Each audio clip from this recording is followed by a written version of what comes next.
Welcome to Arc Rec 7.5, the Temple of Ages.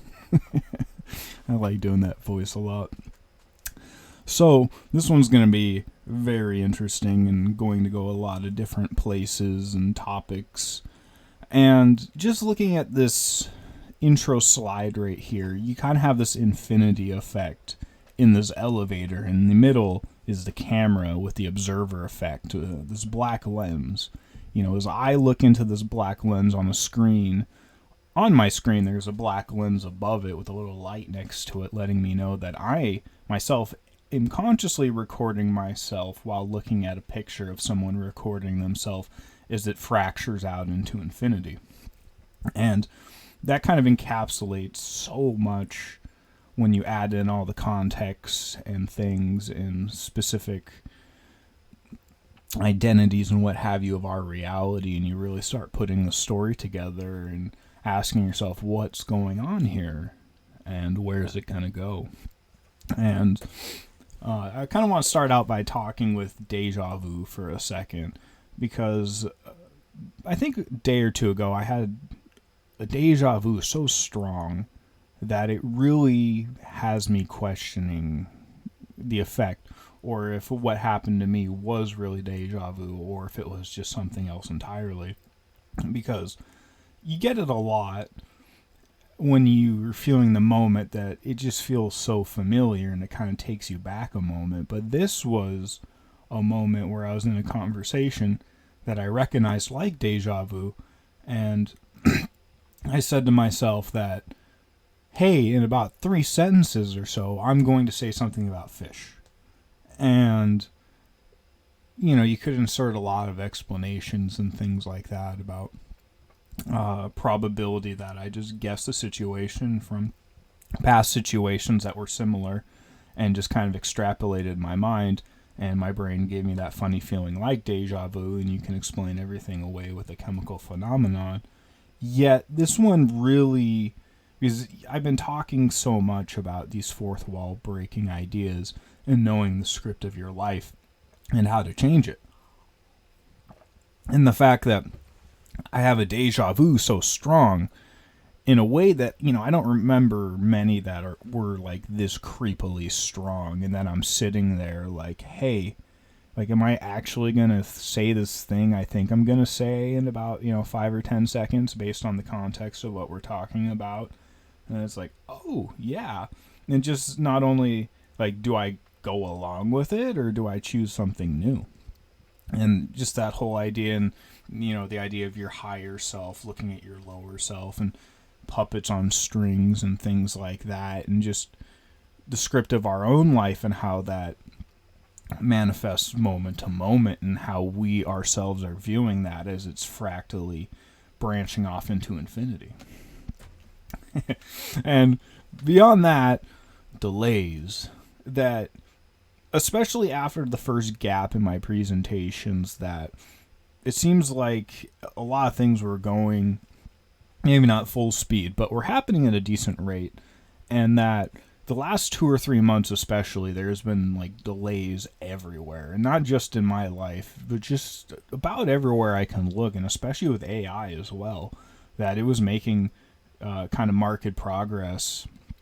In the last couple months, it's just kind of faltered off, and you can see in small improvements here and there, but overall it's just kind of developers of AI and the people writing all the prompts and everything like that just were kind of like, in multiple fronts in different fields, we're like, I'm not getting much with this new model.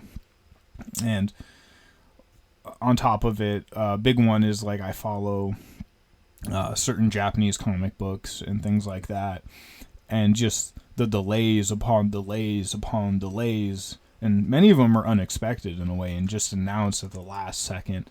And whenever these happen, there's a little voice in my head that says, these delays are like a pressure cooker almost, because there has to be balance. So if you're just adding on delays and delays and delays, it's like you're putting all this pressure in the pressure cooker, and eventually you're going to have to let it all out, and it's going to go the other way, so that you're going to have all these things you've been waiting for, if you were waiting for packages in the mail, it's just you keep getting a message like, oh, it won't be delivered today, but then all of a sudden on one day they'll all show up. And I've had that happen many times in my life as well, where all of a sudden, just like seemingly in like one day or small frame of window, just like a whole bunch of karma gets redeemed at once. And it's pretty cool. And I like this meme from Exhibit. Because this meme originally is a very old and original one about, because he was on a show called Pimp My Ride. And they would always saying like, we put a juicer for vegetables in your car and a game console and a tanning bed. Just keep going on about all the things they put in a thing. And it's kind of this as well. It's like we put delay in your delay. And I don't know if anyone out there in the cyberspace and reality in the future and the past are feeling it as well. But I am as well. And I'm trying to vibe with it. Because as well, if you're in a delay, you can focus on yourself and other things. And if your life's go, go, go, go all the time, you don't really have time to sit down and smell the roses and reflect on your life, especially as reality breaks down in a fourth wall breaking, synchronistic, technological AI party that we seem to have going on. And I've talked about Dr. Evil a lot, but, delay. It seems like it's delayed, but is it actually, or is it, right on time? And I found this funny meme. It's like the two wolves in you, but one's a bear saying progress takes time. And the wolf that looks really unhinged says, we don't have time. And I just feel this so much because there's that part of me. It's like, we have to go now. There's no time. And the other that says, oh, it's, right on time. Don't worry about it. If you could look at the bigger picture, you'd probably just settle, pretty much back where you are right now. And it's just playing itself out. And, you can link that back to the deja vu idea.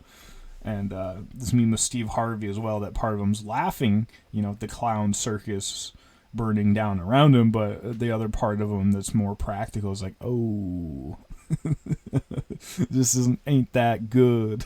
There's a lot of chaos going on. And kind of the blending of those. Where one gets its moment and the other gets its time to shine. And this is the Wheel of Samsara. And this is a meme from one of the Grand Theft Audio video games, because he's like, ah, geez, here we go again. Like, here we go. The story of good and evil throughout space and time is booting up again. But we got all these extra pieces on it. And I found this is what is colloquially known as a deep fried meme.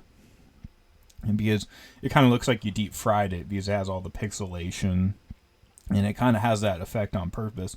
But if we take a minute to look at this, you have so much of what's going on with the reality. You have all the radio waves. You have a dog that's having, its brain deep fried, but, it has the Ozempic.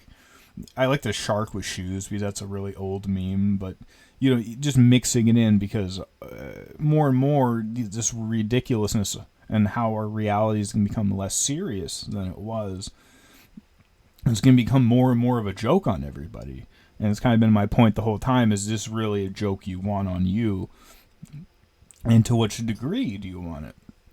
And, you got your Tesla Cybertrucks and all of it blended together just makes such an interesting flavor. And you don't have to identify with this, but more and more, the idea of this is they want this not only on your doorstep, but sitting on the couch next to you as well, through your own actions and what you've agreed to as they develop it step by step. And last episode I was talking about Nazis. And not only Nazis, but they're connecting Nazis to Hyperborea and aliens and spiritual ascension. And I found this other one that has talking about Vril and all this stuff, but especially on the bottom, this quote right here: evil Elden-rich woman that will manipulate you, alter your choices, and change your destiny forevermore. And I specifically have been talking about it, the inverted feminine, or like the Whore of Babylon, if you want to go with an archetype, and how that's that good and evil in our realm are trying to pre-program people right now to spiritually awaken. Think of it like climbing a ladder. And they're hoping that at some point someone will slip on that ladder and they can take advantage of that and spin it for their own reality creation, since they're cut off from reality creation, since they're vampires, and they've shown what they've done with reality creation. And I found this meme in a very similar time frame. Is like, do you guys... that they're trying to pre-program lonely, nerdy people into identifying with these eldritch... just imagine Cthulhu, but we made her look like an anime girl. And I've gone into this, especially like last episode, talking about like chibis and furries and personas, and identifying as something you're not, but taking evil and demons and making them look like anime girls so people identify with them.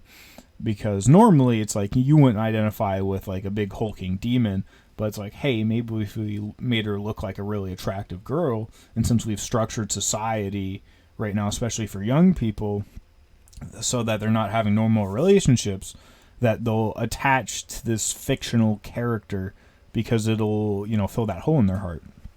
And not one night after my last presentation, I was talking about all this. I was playing one of my favorite games called SCP Secret Laboratory. And it's kind of like a role-playing game of all these monsters that have been hidden away by the governments, and you're trying to contain them because they broke out. Kind of like what I keep saying with like Imagination Land and all that. And somebody with zombie in their name was going around to people and saying like, hey, you're my dog now. Like, I'm going to put a leash on you and you're going to follow me around and do what I say. Which is very out of the normal. Like, I play this game a lot, and you every once in a while you get an interesting person that wants to do stuff like that, and I was kind of like what are you doing? But they just kept on doing it to different people, and it's interesting. I saw them later on and they weren't doing it, but just the timing of it, like literally within 24 hours of me making this presentation, and I was talking like Katy Perry's Dark Horse and getting this she gets a magical pyramid to make her dreams come true so she can take over the world, and she turns the dude who did it for her into a dog. And I was talking about this anime earlier about how this guy gets superpowers and wants to save the world, but this evil inverted feminine wants to put a leash on him and take that power for herself, or like the Whore Babylon riding out of the sea on the dragon. The dragon's not hers, yet it's what gives her power. And you can see it just both ways. And he got these superpowers because a demon chainsaw monster that's basically an egregore of everyone's fear brought to life in this different time and age where the physics of the world are different, and these demons can be physical alongside of us, wants to see this main character's dream come to life. Like, he's tired of all the demonic hell stuff, and he's like, all right, I want to see the nice spring and roses instead, so he gives him superpowers. And the superpowers are based on fear. So the more the mass of humanity fears something, the stronger the devil is. And the Chainsaw Devil has a very special spot, especially among devils, because he can kind of make them disappear. A good example is that he ate the nuclear devil at one point, and they basically had to rediscover nuclear technology because everyone just kind of collectively thought, because he literally ate the physical personification of the thought egregore in everyone's mind, and it disappeared. So amongst demons, he's one of the most feared. And it's interesting that there's this trope that one of the most feared demons is usually connected with the hero. And I want to talk about Doom here for a minute. That throughout the series, they keep remaking this game. It's about, they basically discover infinite technology or fusion reaction. And whenever they turn it on, it opens a gate to hell, and they get invaded by hell, and it's not a good time. And then the Doomslayer wakes up, this guy in power armor, and he defeats the demon hordes, and it keeps happening over and over and over in these video games. And this newest one, this guy comes out, and he's like, excuse me, Mr. Doomslayer, all the demons fear you more than me. So it would be great if you could just go away, and you let me be Demon King because everyone fears you more.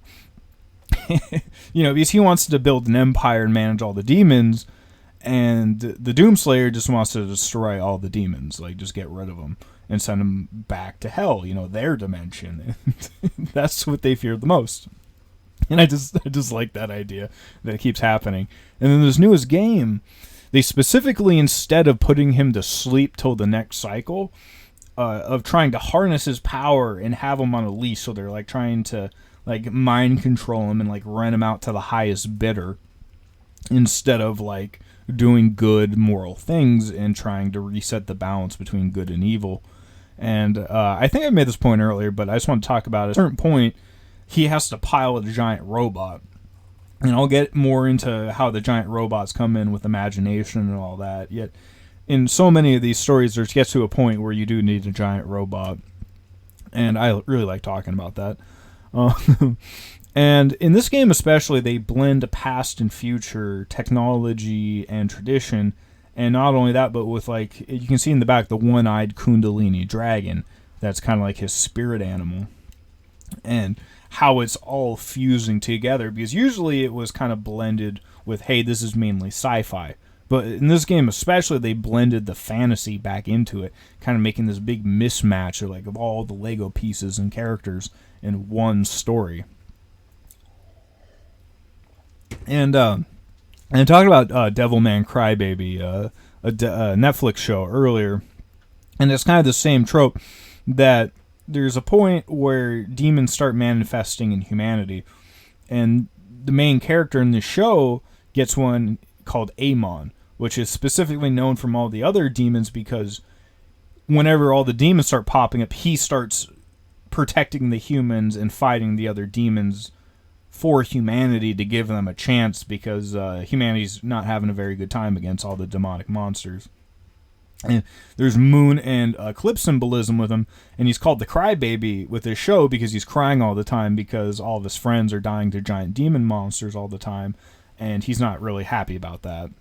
And that's kind of one of the reasons that I've talked about earlier, that usually the main character is really traumatized in these sci-fi horror kind of universes, because he survives to the end of the story, but no one else does. If you know the Never-Ending Story, that show, the little kid ends up resetting reality at the end, yet he was the last one there. And that's a PG movie, so imagine if you made it like rated R or even further, like how much extra trauma would be on there as he's losing all of his friends one at a time.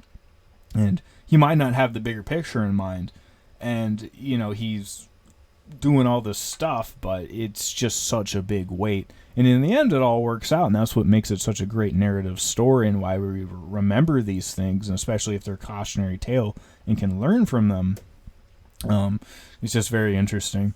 And I found this meme from the Doom video game, but instead it's a little anime girl meme. And I really wanted to bring that back in, that there's this huge thing amongst the young people, and I personally hate this a lot, because I'll kind of explain how they do this, yet these are real people pretending to be anime characters on YouTube. They're streamers, so they're like reacting to stuff, and you can kind of see in this one that they try to be as childish and ridiculous and like blatantly stupid as possible. So they're just kind of like yelling and making maybe not vulgar sounds, but just silly sounds all the time. And almost none of them are really trying to be smart. They're just trying to identify as like plastic children. It's a very weird thing to identify with and make yourself into, because these aren't just pictures. They're specifically made so that they call it rigging, that it follows your facial expressions and looks like a real person. They're moving around. They're over the years they've been training these to become better and better and better and look more like people. And it's just amazing to me, like I was saying last time with like VR chat, that so many of these look like animal hybrids. They have demon horns. They have weird religious symbology everywhere.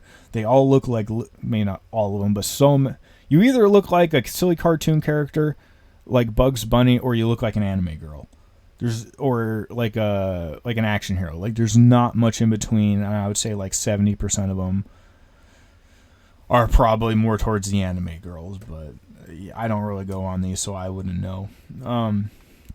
There was this meme video I liked, and it's made by this guy called Cork Doge, which is the dog meme, which is related back to Sirius, and he made this big ridiculous series, and it didn't seem like it was going anywhere, but last year he made this video for it where there's this anime tentacle girl that comes out of this red plasma portal that's changing reality. Is like everything's mashing together, and she's like trying to take over the world, and it's just kind of like, what are the odds this specific, like oddly specific story of this inverted feminine keeps repeating itself over and over and over?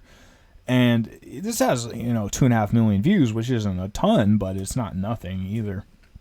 And I got this ad earlier that over the last couple of years, there's been this big push for these shows about being in hell and cartoonifying demons so they don't look that bad. And people are like, it probably wouldn't be, if you got a random nerd, that was like 25, they'd be like, Hazbin Hotel isn't that bad. It'd be cool to go there, which is literally trying to make hell look cool. And they have this other one called Hell of a Boss, which is kind of like that same feeling. And they have this character especially that's like this dog hybrid that has an inverted pentagram on their chest. And like, this is what people are choosing to identify with, and directly relates this condition I was talking about earlier, that if we're in these conditions where your imagination or what's on the inside can actually manifest on the outside, these people wearing outfits of animals might actually start to become these hybrid animals. And I don't have slides here, but if you just look back at like minotaurs and centaurs, and even Christianity with like Saint Christopher being this prophet with a dog head, we can see this idea reverberating, and it might not be in our current time and space, yet it might be real somewhere else as well.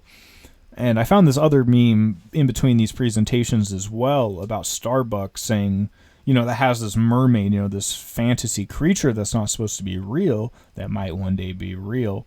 And I talked earlier in the series, the Two Wolves in Serious Trees, Spiraling Serious Trees. It was my 6th presentation about at the end with the, I'm blanking on the name of the show, but it's basically robots were trying to genetically engineer humans into mermaids or aquatic fish people, which is the same thing Cthulhu does to, make so humans can survive cataclysms in the ocean, but it turns you into like weird fish hybrids.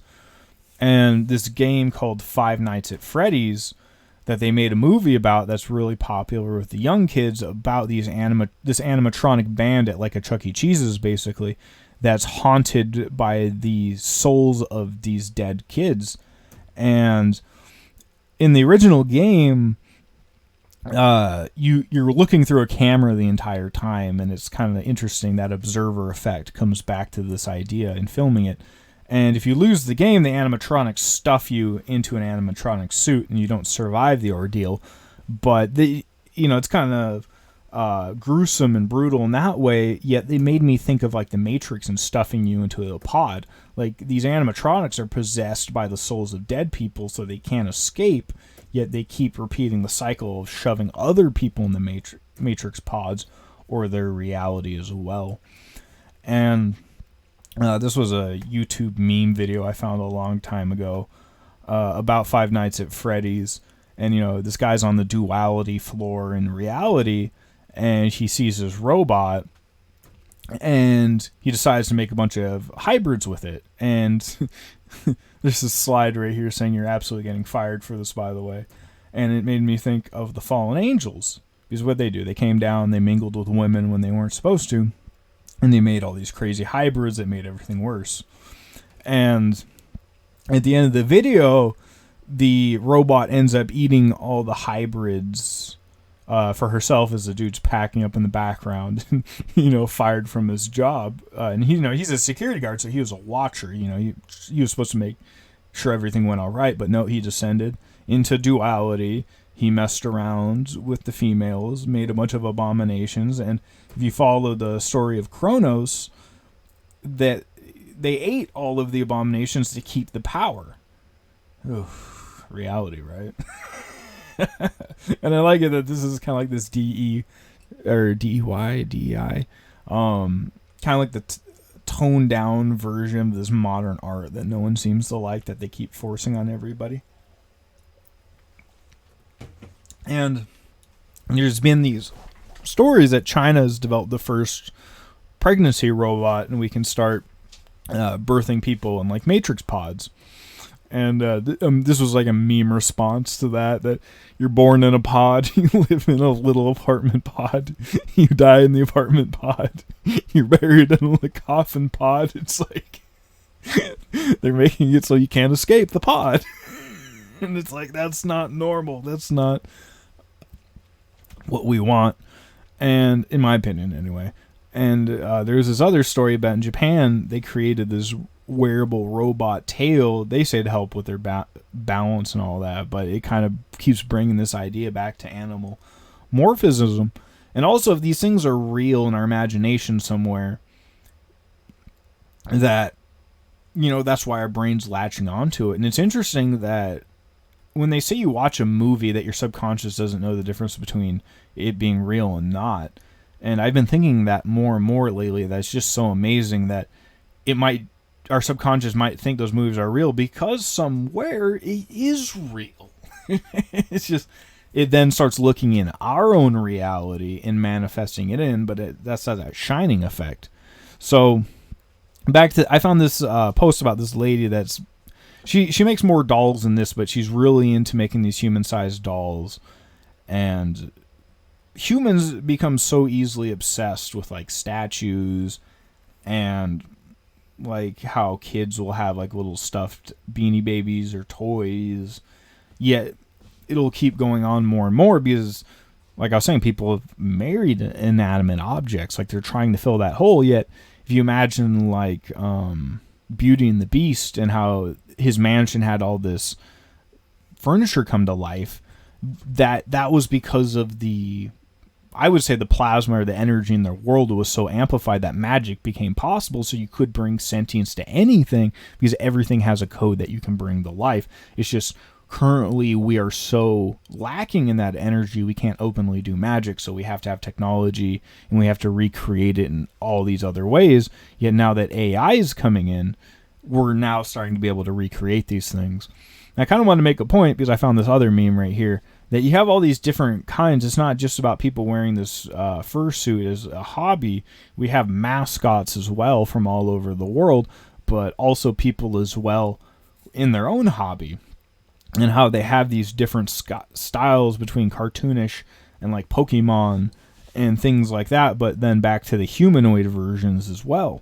And asking ourselves, because the whole point of these presentations is, even if these things don't exist, if we're putting it in our subconscious will make these things real, because what you give attention to, energy goes to.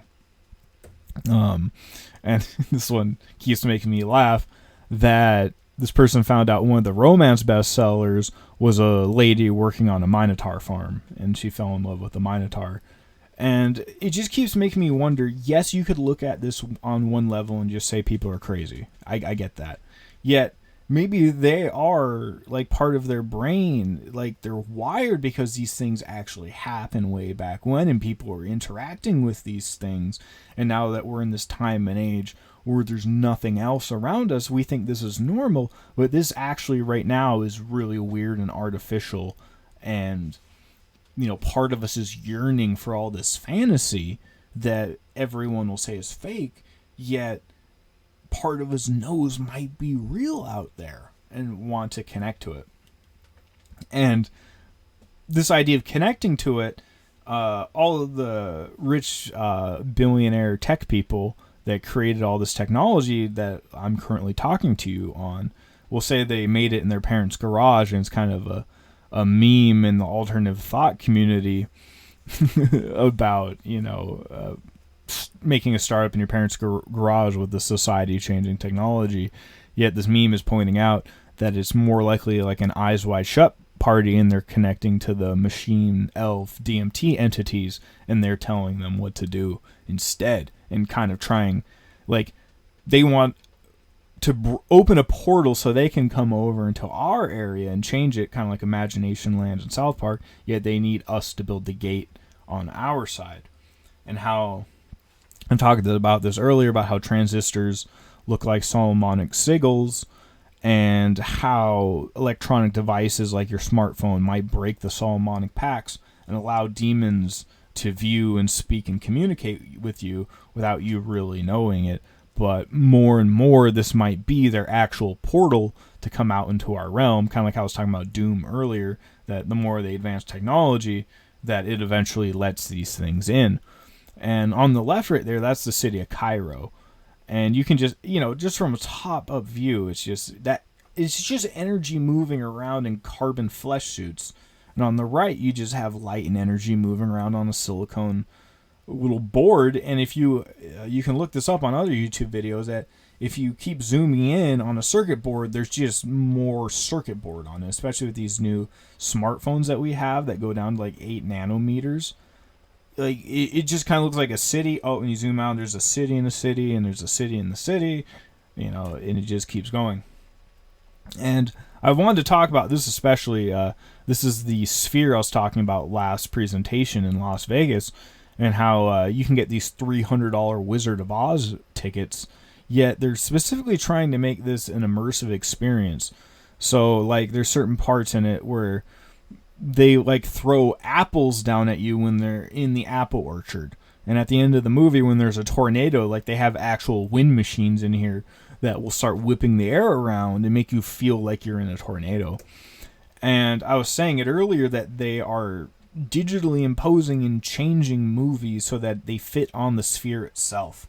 So this sphere is taking what's real, artificially changing and splicing it, and on top of that, making it so the audience inside are physically connecting it to it in the most advanced way possible. And when you look at it like this, like, how many more boxes do they have to check before they're just making a new reality and forcing it upon you, like Neo in his Matrix pod? Like, this is pretty dang close, in my opinion. I wanted to include this meme, revolts against the modern world, and the serious idea.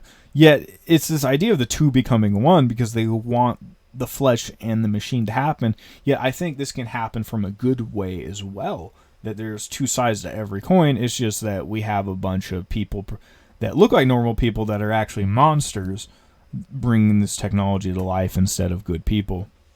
And in that vein, I wanted to talk about Alien real quick, because there's this, I was talking about Alien Earth earlier, this new show they rebooted Alien with. And this one, I believe, is from one of the earlier movies, but they specifically have a T-posing alien, because you have, like, Jesus T-posing because it represents, like, conscious ascension, but you also, in merging with the one, but you also have the inverse of that, of evil trying to ascend and trapping everything in its hive mind, because it's been cut off from that good source and light, so it needs to become a vampire, like the aliens from the Alien franchise, because they can't make new aliens. If you have two alien xenomorphs in a room, there's never going to be a third one unless they find a real person, put their eggs in them, and hey, there's a new xenomorph. Kind of like zombies. I've talked about this before. So they need the real people that are here to perpetuate themselves, and that's their version of ascension. And in the show, they send this spaceship out into space, or the deep ocean, in my opinion, and they bring back all these messed up things, and one of them was an eyeball, and I had the slide in the last one, but in the last episode, they let it into a pen with a sheep, and it took over the sheep. So the evil can't evolve by itself, but it can take over higher consciousness creatures and kind of, try to move itself up the pecking order artificially. And just the whole lamb symbolism. I had that surrender video about how they view you as a lamb to sacrifice, all the fun stuff. And the weirdest thing about this show is that the main characters are a bunch of robots, but they have the consciousness of dying special needs children implanted into them. So it's a bunch of robots walking around, and everyone's wondering if they're just robots with these memories, or if, it's the kids' consciousnesses.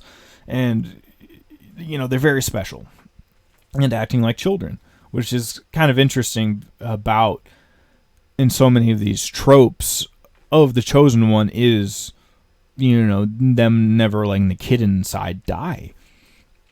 And just that they were trying to pre-program special needs children, like I was talking about in the last video, to be, because they're the most susceptible to this pre-programming and artificial download. Because if you imagine you're in a farm setting a few hundred years ago, or in a tribal setting, if you had a special needs child, they could survive, yet they need guidance from people higher up. Like, if you imagine modern day, you cut their hair, you get them dressed up all nice, they're probably never going to go out into the modern world and thrive themselves. Yet if you take care of them, they can live a very happy and industrious and prosperous life if you can meet their needs and understand how they work, because their brain works differently than the mass majority of people. And it's either about, programming them with good stuff or bad stuff, because just how they work, they have to shovel it up because they're more dependent on people. And that's why I'm saying they're our most vulnerable and they're being the most abused. Ooh, I wasn't thinking about that long tangent. And I found this other meme that a lot of these people doing these awful things that is being televised, these are people that don't even know who they are. They have body dysmorphia. I don't even know where to begin with it. Like I said, I think this is part of our psyches looking out at this other time. Especially if you have like magic and you can shapeshift your body. Like, hey, that makes sense. It would work. Yet in our modern time and physics, it doesn't.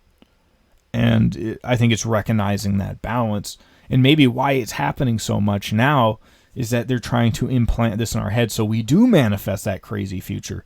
Kind of like that Barbie world where your imagination comes to life and what's on the inside comes out. It's just we haven't reached that point right now, so it's kind of a not so beautiful.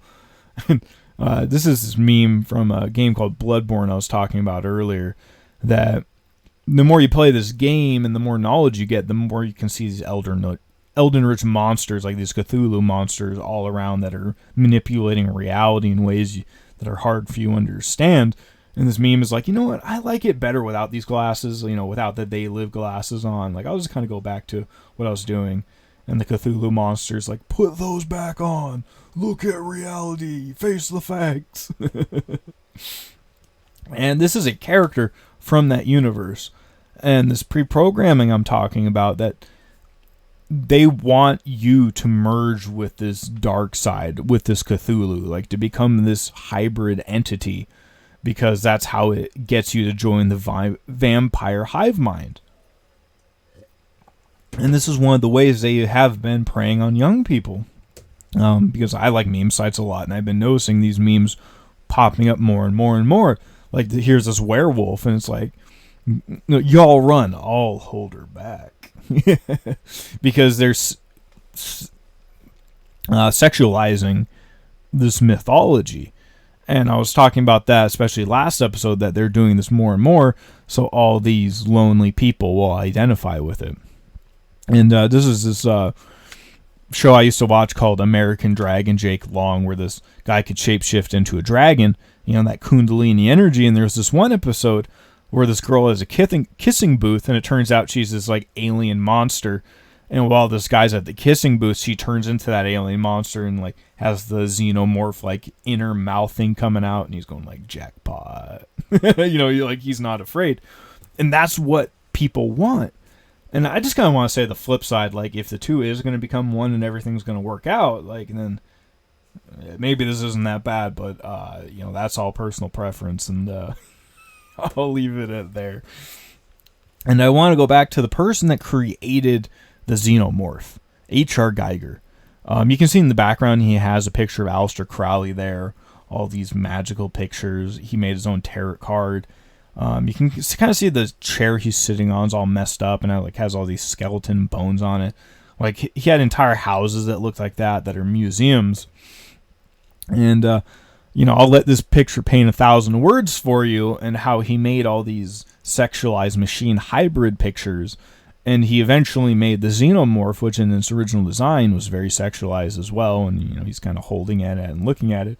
There's this meme I found that I really liked, and it's like, how could that have happened?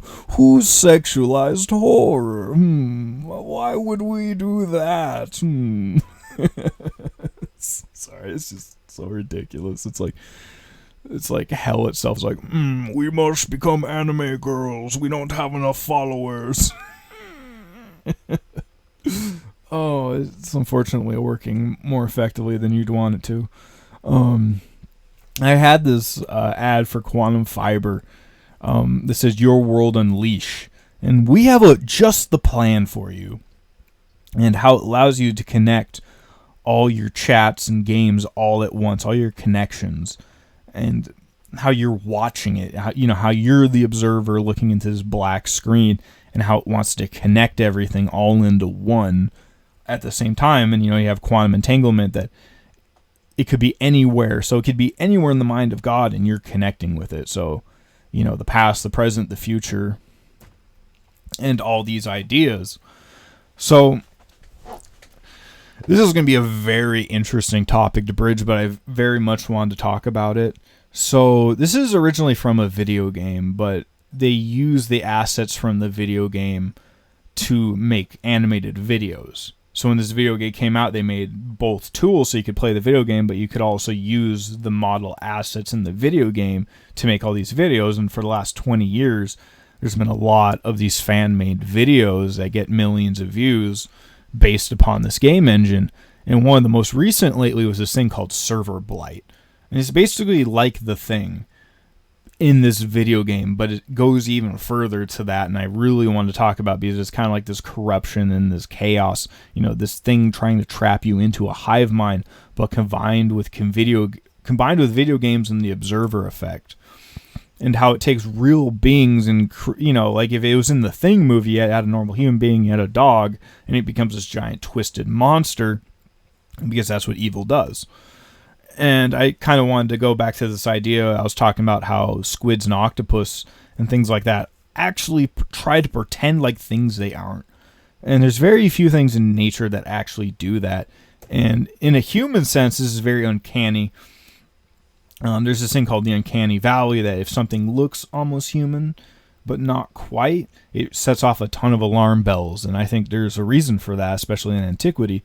And we have a lot of these mythologies in almost every part of the world about beings that steal other beings' skin and try to re-enter in society, pretending to be things they aren't. Doppelgangers, shapeshifters, skinwalkers. There's a lot of different things that have been passed down through time and space with this idea. And this idea is placed in this video game, and basically it tries to trap you in this video game server. So the only way to do it in this game is to, you go jump off a cliff and the game kicks you. So you have to find some way to die without the creature killing you, which is interesting, because I was talking about vampires earlier in the last presentation, that when the characters was talking about that, like, hey, if the vampire bites me, just lop my head off or put a stake in my heart right then and there. Don't let me turn into a vampire, because I'm going to be trapped in the vampire hive mind, and I won't go to the afterlife and see my family and all my friends and, all that stuff I want to go do, because I'll be stuck as a vampire here, and that sucks. And it's kind of like the same thing in this video game, that this thing, gets you become a part of it, and you're stuck in this video game. So people kind of try to figure that out and try to leave the server. And I kind of want to sideway tangent, because this will lead back in, that there was this really popular meme video that came out based upon this video game, and they tied it into the server blight idea. the best way to imagine this would be kind of like a really funny Arnold Schwarzenegger movie, and they took the character out of that, then put it into the Thing movie and made like a funny little parody movie about it. Because these guys were larger than life in their own story, so these demonic Eldritch monsters that scare everybody else are no problem for them. Like, they literally walk right through them. And this is connected back to memes and, you know, the idea of being serious or not. Like, how serious are you? And the original, their video starts with they're at Area 51 and they're looking for anime girls, which is very funny. And it connects it to Dead Space as well, one of the most synchronistic video games of my life. And the whole idea of Dead Space was they find these markers that look like DNA. And as they create more advanced technology that they get from this marker or their DNA, this technology starts driving everyone crazy, turns them into zombies, but all the zombies want to make a hive mind and basically like take all the biomass on Earth, make like a giant monster out of it, and then go do it on another planet and just keep repeating the cycle over and over and over again. And, you know, the idea of plasma and all of that as well, and the traumatized guy in the super suit. And these guys are related in the opening of their video. They kind of have like this little montage of them like rising to this ascended person doing like a T-pose. You know, this idea of the ascended consciousness and going through all this trouble and strife and like climbing Jacob's ladder. And so they're in Area 51 and they're trying to figure out where they want to go. And they keep doing all this fourth wall breaking stuff. Like, these are like when you watch a movie and they have the black bars on either side of the screen because of the formatting. Like, he's grabbing those to use as a weapon. Is like the amount of fourth wall breaking that is hard to describe. And it, you know, has a part about moon consciousness ascending. And this part where he dies, yet he comes back to life through his spirit and sheer force of will. And this is going to be very interesting. I'm sorry I'm doing another tangent into this, but this is a very important reference to this show called Gurren Lagann that I believe I've talked about before, but I really kind of want to add this little spot in here about this guy that pilots. Well, yeah, we'll go back into it in a minute. But these people, like this right here, wasn't there. This is like their imagination coming to life because they're really sad about something, so they're kind of like acting out. It was a sandwich that fell on the floor, so they're like having a funeral for the sandwich. And this guy's like, dude, this is like really stupid. This isn't serious at all. Like, come on, back to the fight. And he gets his butt whooped because these are like, I hate to say it, but like ascended Jesus characters in their own story, or like Neo in the Matrix might be a better way to put it, so it's not so sacrilegious, I guess. And so like they can't be beat because they'll just keep rewriting the script. So they find the anime girls, and you know, just these memes keep reverberating throughout time and space. And they come face to face with this guy. He's called the G-Man from another video game series, the Half-Life video games, which is about portals and time. Same story. They want infinite energy. They open up a portal through time and space. Aliens invade and try to enslave everybody and take over their mind.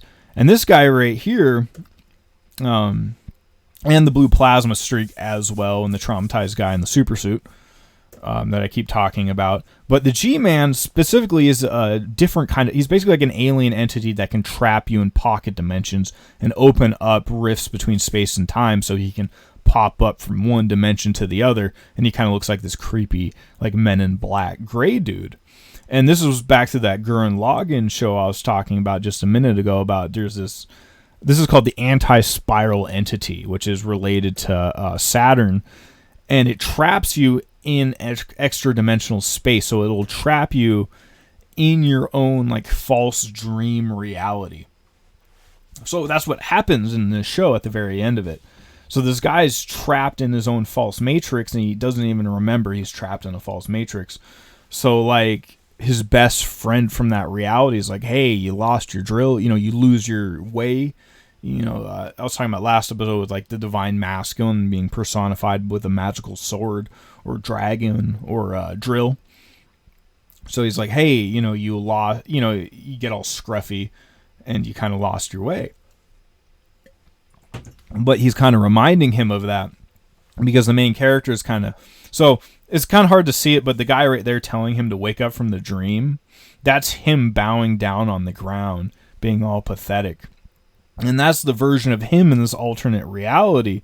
But the true version of himself is like breaking through this false dream and saying like, these words as stories bigger than itself.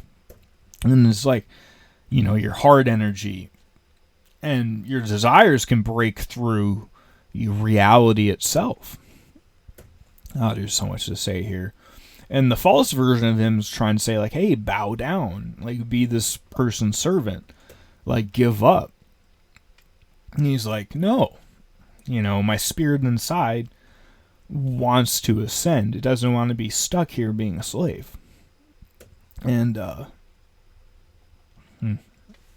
little emotional. Saying, like, my drill is my soul. And, the power of choosing your own destiny. And that allows him to break out of that dream. And he becomes this light in the sky. And he starts waking up other people in their own fake dreams. And they start following him. This one's pretty tough because this guy right here is with his family. And he still chooses to, leave the dream. And it kind of gets me because there was a meme I didn't put in here, but that a guy was saying, like, if he was in one of those movies or stories where he popped up in another world, the first thing he would do is try to get back to his family because that's his top priority. And that's usually why the chosen one, like Neo, is alone in an apartment and doesn't have these connections, so that when it's time for him to jump in, like Alice in Wonderland, when it's time for them to jump down this rabbit hole, there's nothing stopping them. But I found it interesting that they make the point right here that, like, what if you did find out your life was this was a dream, a part of a bigger dream, and that there was, the great work, might be the way to put it. Who knows? We'll find out, I guess. And, brings all this consciousness together to fight this this evil. And it kind of brings me back to this meme I was talking about. And it's just so crazy to me. We can go from this, like, divine truth of waking up from false realities, and we go back to this joke. And part of me wouldn't have it any other way, but it's just so ridiculous that part of me has trouble kind of latching onto it. But he says, my employers have grown rather fond of their anime girls. And I kind of wanted to relate that back to the divine care. You have Mithras or Bohemian Grove with the owl, which represents the divine care that you're sacrificing. So they're taking all this feminine care and they're locking it away up in Area 51 so no one else can have it, and it's making the world worse. And I just love this scene that, he's trying to trap him in this false reality, and he just pretends to be a car and out of it. These guys, even though it seems like a funny joke, can make their imagination come to life. Just like in the Barbie movie or so many of these fairy tales we have. And then they find all these girls that are from all these popular shows from Japan that are now being personified in this fictional work that's all these different realities piercing in on themselves. And how we were talking about earlier with Imagination Land from South Park, and how this portal might be in the bottom of Area 51, which is where they are right now. And like I was talking about earlier with like that SCP game I like playing, that the government hides away all these things in these underground military bases away from the public. So they have all the awesome stuff down there, but they're not sharing it. So all the, sharing is caring. So all of the sharing they're not doing keeps the care down there. So, and these fictional characters make a phone call, and they call the animator of the video, who animates himself with little animal ears right here. And the fictional character in his fictional work talking to the fictional personified version of himself, animating himself in his own fictional work, has his own fictional characters say to him, your camera angle is crud, and to make it better. Talking to him through a screen.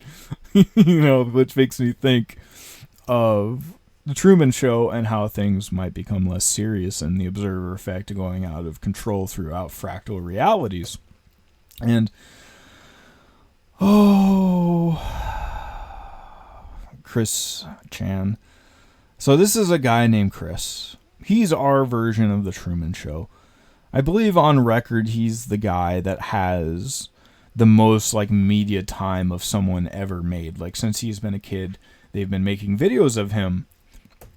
And it started out pretty cute and innocent, but it's really gone off the rails and has become a very dark cautionary tale.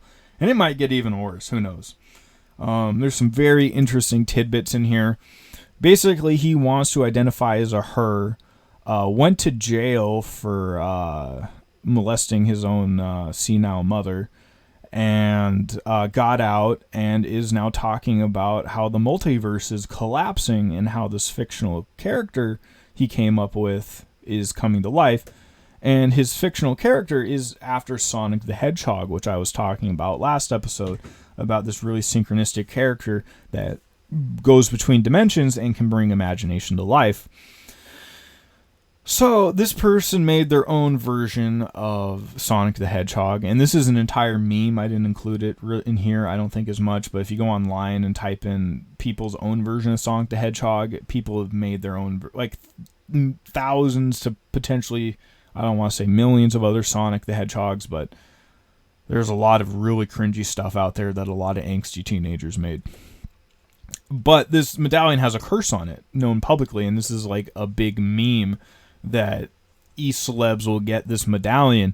And this one right here is from that story I was talking about, where this guy right here uses this medallion to open up a portal to another universe where a bunch of demons are, where he sacrifices all of his friends and family to so he can live forever, through their sacrifice like a vampire. And that's related back to this medallion and how this person themselves is talking about this dimensional merge, and it says daimonic, but demonic reality.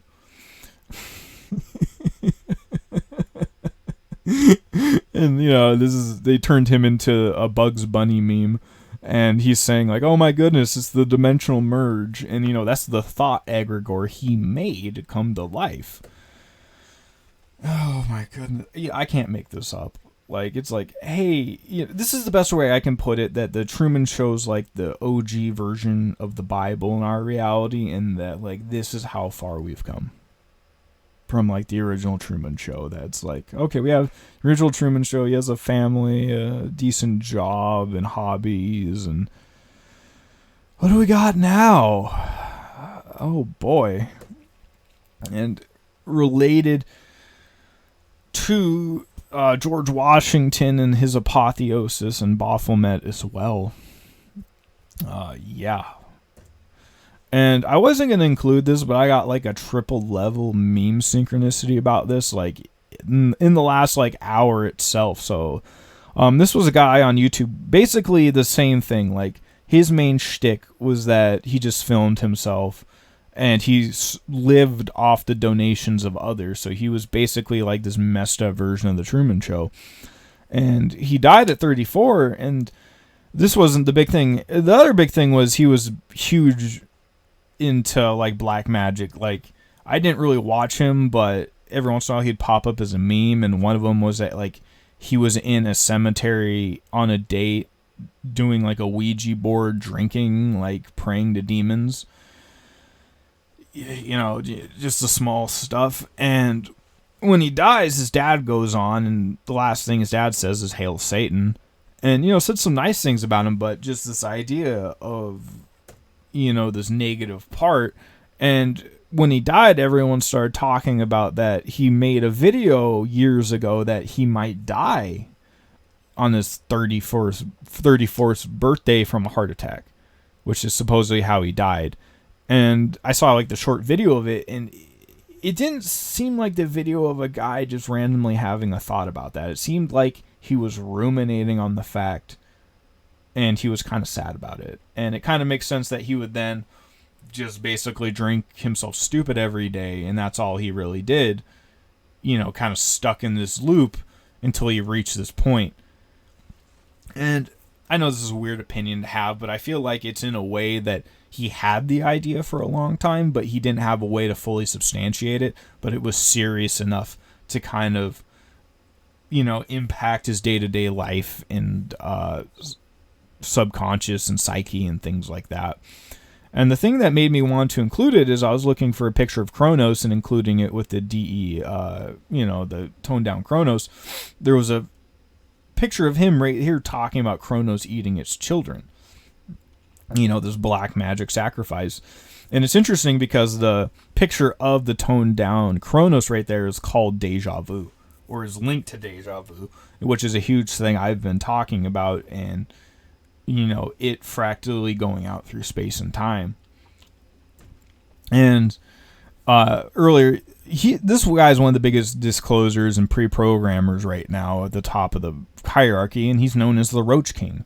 And I was kind of talking about how a lot of these people, that if you become the quote-unquote top dog of the evil system in your field, you have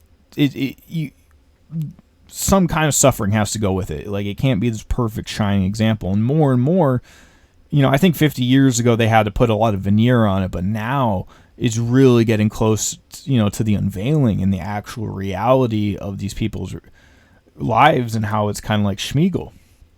All right, so we're back to the fourth wall breaking video about an animator making video about these ascended Jesus Neo characters finding the divine feminine in the most ridiculous way possible, and the animator's changing the view. And at the end, it kind of goes through all these alternative timelines, and he's still making a sequel to this that'll hopefully come out soon because I really enjoy it. And like, he has like you know, as the credits scroll, he goes through how he made it and like all these fan arts and donations and things like that. But this is so fourth wall breaking that it's kind of almost like, makes me think of like the Akashic Record, and how if you got to the end of the movie, you know, you see all the credits and everyone involved in making this that you might not have seen watching the work itself. So this is, I really like this meme I found. So they did this study of people that when they think, they either think in words or they imagine a picture, and they found, or neither, and they found that the majority of people think words and that some people imagine pictures, and that some people could imagine and rotate apples in their mind, and they kind of became a meme of being really smart. So they have this guy that's represented as a Chad, you know, basically, you know, the pinnacle and is never wrong and is just awesome. And he's like, and the apple right there is kind of like a goofball representation of what you would imagine as like a goofball NPC, or just random person that's taken the download in our society and it's completely just brain fried. And it's saying to his creators, like, you mean I exist as a construct of your imagination solely to be rotated? And he's like, yes. And he's like, why? And he's, you know, the creator's like, to prove that I could. And then he's like, but why did you make me self-aware and prone to motion sickness? And he says, for my enjoyment. And, you know, this is just so much of what I've been talking about, that, you know, you can bring your thoughts to life, but then you really have to ask, you know, is the experience of your creation having a good time? You know, if you're trying to make a horror story, what's the experience of the people in your story going to be? And, you know, the dynamic of that and the balance and all that. And here I want to talk about Thriller, the Michael Jackson song. No, I'm sorry. I'll get to that. This is another song I wanted to talk about. talking about that reality is his favorite movie, and there could be 1,000 endings. And, I could watch you forever, an action or a thriller. Like, you are my cinema. And I honestly probably would have taken the slide out, but just thinking about it, how we are connected to this and all the endings that possibly could be our life in the multiverse, and how it's all based upon entertainment and the observer effect itself, viewing itself. Okay, here I'm going to talk about Thriller. This guy made a parody of it that I really like. And originally Michael Jackson talks about that this doesn't endorse his belief in the occult. Yet it's very interesting that if it doesn't, why would he be saying that? Anyway, that's just me. And Michael Jackson's talking about these demons closing in on every side, and that they want to possess you, and that they will unless you change your number on your dial, like you change your vibration. And he's saying now is the time for you and me to cuddle close together. Evil's coming closer together. I think it's time for good to come closer together. Michael Jackson says, I'll save you from the terror on the screen. I'll make you see. Because the problem is the foulest stenches in the air, the funk of 40,000 years. And just a kind of a quick segue to the Warhammer 40k universe, and about how these demonic egregores that are fueled throughout space and time are trying to invade reality. And Thriller is kind of the same idea. These things that you thought were fake and real are actually coming to life.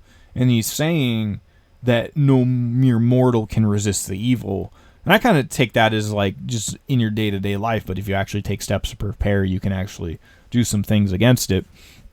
And, here he turns into the werewolf, which is kind of linked back to the serious idea as well. And kind of being in the loop as well, seeing this hybridism. You have the little obelisk in the back, the divine masculine, but, how they want to hijack it, but also as well, I think the Kundalini system could be good or bad. So you can have good or bad wisdom, depending on how you use it. In the eyes of the beholder.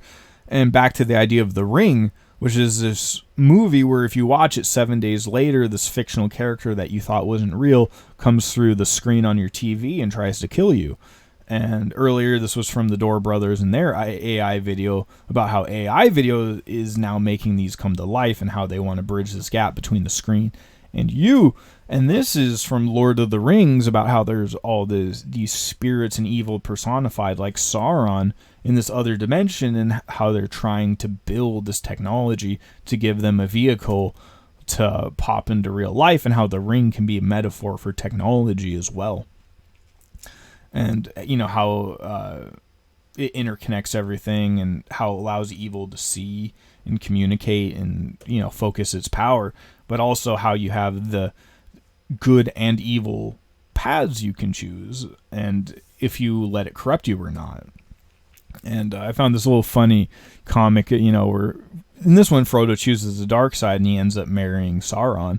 And, that's kind of what evil wants, is it wants you to make that bad decision.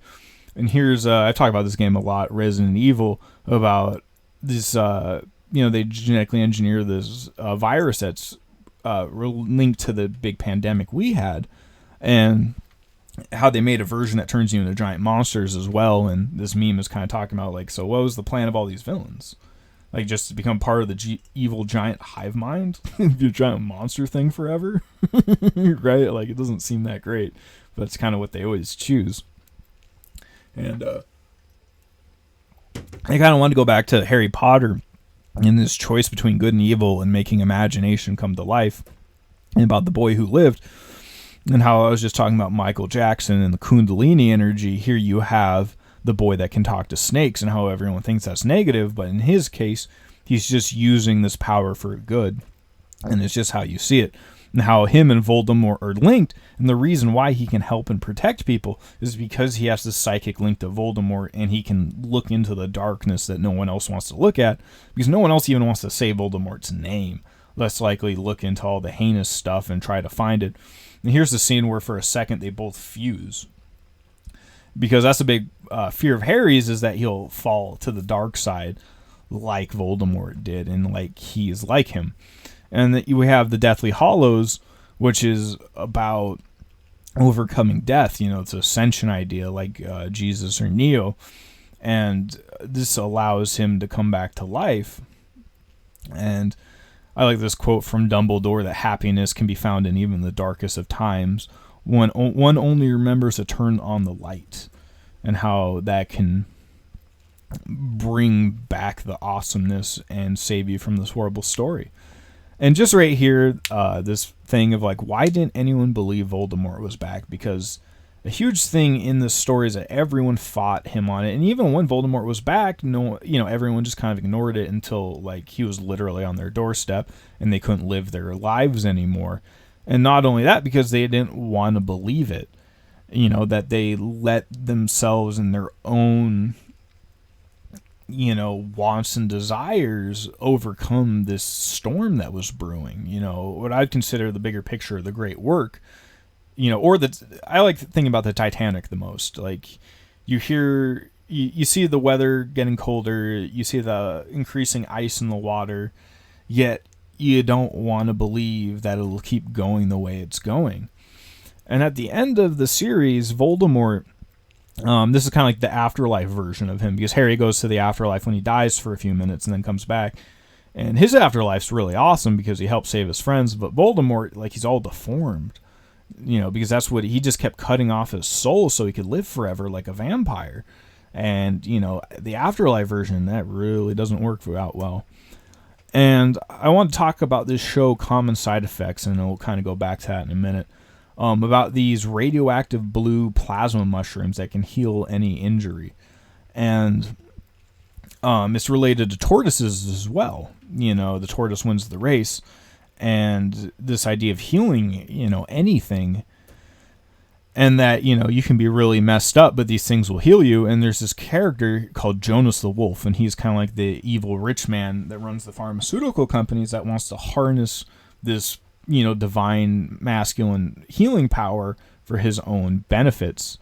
And later on, he takes a whole bunch of them, and he's having a trip, and this is like the spiritual manifestation of himself. And it just keeps it just keeps getting worse. Like, he just keeps seeing more and more deformed versions of himself. And he has like all these pills floating around because that's what he's trying to use to live forever and what he's obsessed with. And at the end, he's just in this spot where like he's just eating himself. Like, his own consciousness is just eating himself over and over and over, because that's just how fragmented and messed up his inner world is, and how this basically looks exactly like Voldemort did in the afterlife as well. And it's that same mentality over and over and over, that those that try to rule this world and sell their souls for it and prey on others, they'll eventually prey on themselves when they are held accountable for it. And I just found this meme that inside you there are two wolves in there. One who wonders how it got there, and one that's eating your liver. One that's on this path, of consciousness and trying to find out the secrets of the universe, and one that's just like gnawing on itself because it's just, trying to be in its own master. All right, we're getting towards the home run. So I wanted to talk about this series of music videos, and I originally found this first one, and you can relate it back to the inverted feminine and bringing all these demonic monsters into our reality and how that fits, yet just the tone of this channel, and how just in the last few days I had this super synchronistic moment that brings it all together with what I've been talking about, and we'll kind of end it there. So it's this guy trying to sell crickets, and they bring him in. It's like, bruh, you're like at the mayor's house, like you're trying to dig down into it, like, what are you doing? And he's like, how dare you? And it turns out his home life isn't that great, and how I was talking about with these like streamers that they're promoting, like, this is like, not exactly, but the squalor in their life and how it's related to this evil in our lives. And so he goes to the mayor's house and he unleashes all these crickets, and he goes to the basement and he unleashes all these giant cricket monsters to take over the world. I wonder where we've seen this before. And one of his more recent videos, it's about he's being hunted in the woods by all these guys wearing bunny masks, like a really messed up version of the rabbit hole. And this one guy finds him, and it turns out it's himself. How you could see how we're all the same, or we're all connected to the same consciousness, and we're all just playing, different parts. And he ends up putting the mask on and getting rid of the old version of himself. And he's wearing his foot here at the end. Is, you know, the last shot of the video is him wearing the mask with all the other people wearing the mask walking away. And it just made me think of, you know, the soul. You know, the foot is like, you know, represents the soul. So now their soul is on the outside where everyone can see how messed up it is. And now they're all wearing, you know, bunny masks and, you know, doing this purge cult thing. You know, letting out, you know, they've been doing all this stuff in the shadows allegedly, but now they want it to be their day-to-day, you know, life, you know, their main persona, how they view themselves. You know, they don't want that to be an altar that they hide in the closet anymore. So this brings me to the last video called All on Red. And if you remember back to the last presentation, that the color blue and red, usually red goes with evil. You know, this evil force trying to personify in this world a red plasma. You know, usually their eyes will glow red like in this. So I want to take special... So there's a stage and there's the audience. And at this point, he's in the audience before he goes on the stage. And you can think of this as like an observer effect in our reality. And how, you know, we're on the stage right now, and there's a whole bunch of, you know, the angels, the watchers, you know, they're basically in the audience, or like the Truman Show watching.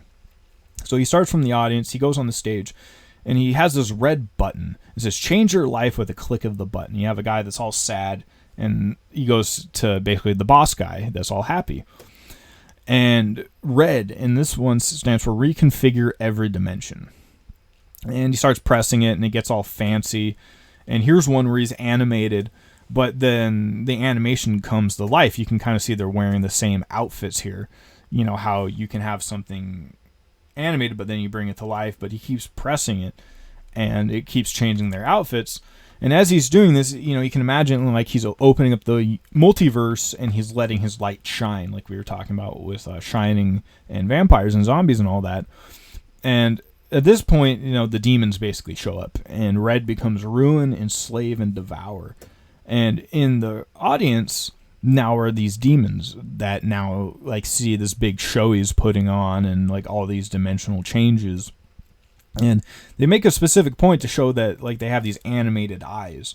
And it's just so interesting that this is so synchronistic, because I was talking about in the previous episode, and especially with like Walt Disney and Looney Tunes and Imagineering, and how all these things might be real somewhere. You know, imagination might be real somewhere, and bridging the gap. And things like Who Framed Roger Rabbit. You can imagine, you know, these two worlds becoming one. And they specifically make that point right here, and I just thought that was crazy. And he presses the button again, and it traps him in the screen. And now the demon people are up on the stage running the show, and now the guy that was changing reality is stuck in a false dimension, and he's not really having a good time. And it says increased positive outcomes is positive for the demons on the stage, but for him it sucks. But yet it'd be vice versa, where if he was on the stage, it's increased positive outcomes, but the demons wouldn't be having a good time. And you can think like this is the millennial reign, or the little season of Satan, or the cyclical cycle. You know, evil gets its turn to play in time in the sun, and then it's time for the golden age. So, you know, he got his golden age, yet now he's kind of trapped back in the Matrix, and now it's the demon's golden age. And back to this red idea, and I want to take special notice of, well, not only that, the rainbow, but also the guy sitting on the box, because that's I've gone over this before, but these are main characters in their own series, and right there on the left especially is from the series of like the giant robots that are actually giant reverse engineered giants from space that they're using to reset humanity in a giant hive mind organism based upon a moral choice. And the main character is really having some struggles with that and his depression, and how that's linked to this guy, and how that's all put on the main character in this hero's journey that I've been talking about, but also how it is repeating. And I might talk about Donnie Darko later, but the main theory is that Donnie Darko's shown this alternative timeline, and it's kind of this tangent universe, and basically it was saying like you need to let the jet engine fall on you to reset reality and let everyone have their life and reset it back to normal, because this tangent timeline's creating all this chaos and whatnot. And it's saying, like, the older I get, the more I understand Donnie Darko letting the engine fall on him after he got to see a taste of the future and going, nope. And just how, we're still just beginning and how weird it's already getting. So I can really understand that meme, yet I feel like I'm here because, I want to be here. Even if it does hurt sometimes or almost every day. That's what makes it good. And savor it and special. So this is kind of the last part I want to talk about, that the Dora brothers, after much delay the last month or two, came out with Schrodinger's clown, which has to do with quantum physics. Schrodinger's cat, which means if the cat's in the box, until you open it, you don't know whether it's real or whether it's dead or alive. So while it's in the box and the veil's up, it could be infinite possibilities. But when you open it, it's not infinite possibility anymore, and the observer effect kicks in, and a reality is brought to life. But this is with the clown as well. So this idea of the red button that can change reality was just in the music video we're talking about, and this was the exact same thing in this video right here, where there's this clown that's changing reality. Like, this lady's walking her dog, but it becomes a hamburger, and then becomes like this alien dog, and this guy's in the snowstorm, but then he's like in this cotton candy pink world. And, this lady who's on a black tablet that's being filmed by a camera, yet none of this actually exists, supposedly, at least here in our reality. But then you change it to this guy, and, like, what does the observer actually want? And the sane guy there, he's like, oh my gosh, this is crazy and chaotic. And the clown's like, oh yeah, this is funny. Back that Steve Harvey meme at the very beginning of this. And, you have your fire and your water apocalypse. You have your old man of life and death. And the unicorn.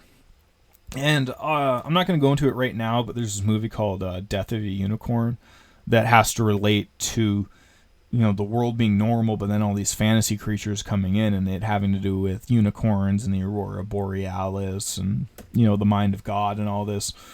And it finally ends with them looking at you at the red button, with the red button sitting there, and they're basically going like, all right, now it's your turn.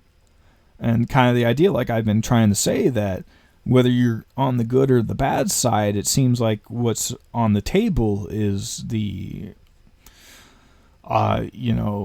Kundalini self-realization, conscious ascension, or whatever have you, or becoming lucid in the dream, and, changing the script to what you want it to be. Or there's so many ways you could put it, like Jesus walking on water, Neo flying in the Matrix and changing the world. What we might think, we might be so much more powerful than we think we are, and that we've been just given this mental idea and cage in, and that what's coming up might be so much crazier. And that in that chaos, we also have the opportunity to make our own moral order and create something beautiful and fantastic. And, hopefully we can continue to explore that. And I'll make some more videos about my plan to do that, because I made the video about, a moral future and ideas for that, but I've also made a lot of smaller practical steps, especially one that can start out much sooner, that could make a lot of the testing and prototypes that would be needed for this grand vision that I'm thinking of to survive all this craziness. So I kind of wanted to end it with this. This was Sky King, right where I live in Seattle, about a guy that didn't like this world, and he hijacked a plane and flew away, and he didn't come back. And I'm not advocating that, but there's just a weird piece in this about letting go and just flying away. And like I said, I think the great work is doing the work where your feet are on the ground, so that eventually you can ascend away from all these problems, since down here isn't a place you want to be, at least forever. I'm not saying it's all bad, but just like the Sinners movie I was talking about last episode with the vampires, I wouldn't want to be the vampires that had been alive for 100 years at the end of the movie, wearing all their fancy clothes because, they can't go out in the sun. They're stuck in this awful existence, preying on people, whether they want to or not, just to survive, surrounded by a bunch of other monsters that they call their friends, part of this awful hive mind. And it's like, I'm learning my lesson, but I don't think this is where I'm supposed to stop and stay. This is just like a pit stop on the way to greater things, because I was thinking today when I was in cybersecurity, the things I realized that was just a transitory vehicle for the job I wanted most in life, and that was reality creation, because I saw where VR was going, and that, hey, that's what I want to do. I want to create these new realities, because this one has so many problems. Not that I don't want to fix this one. I just, I feel like it's going to become an incorporated part of our reality that I don't think we can hide our heads from. That it's a test, and I don't think we can fully run from the test of reality creation and pass it on to someone else completely forever. I'm not saying it's everyone's turn to do that here, but that I'm not sure you can go through the human test without eventually getting to like Neo in the Matrix, right? Like, all right, what would you do in the chosen one scenario where you actually can write the script or change it, or the things around you to a greater degree than you thought you could? And not only that, but change the vibe of where your spirit might go after this, because unless you tie yourself here, like Voldemort tried to do or vampires tried to do, then you can start to figure out where you want to go in the mind of God now that you've accessed this area, because you've proven you're responsible and won't, ruin it. Like the snake in the garden, two sides of everything. So, if you're here, I wanted to say thank you, and that was a really interesting one, and I always love this screen here because it goes to infinity and the fractalness, and that was a big part of this presentation. So, I'll leave you with that to stew and think on, and hopefully the next week or two I'll have more time to put these out, since life's been very busy and interesting lately. So, if you got this far, I wanted to say thank you very much, and have an awesome day or night wherever you are, and peace.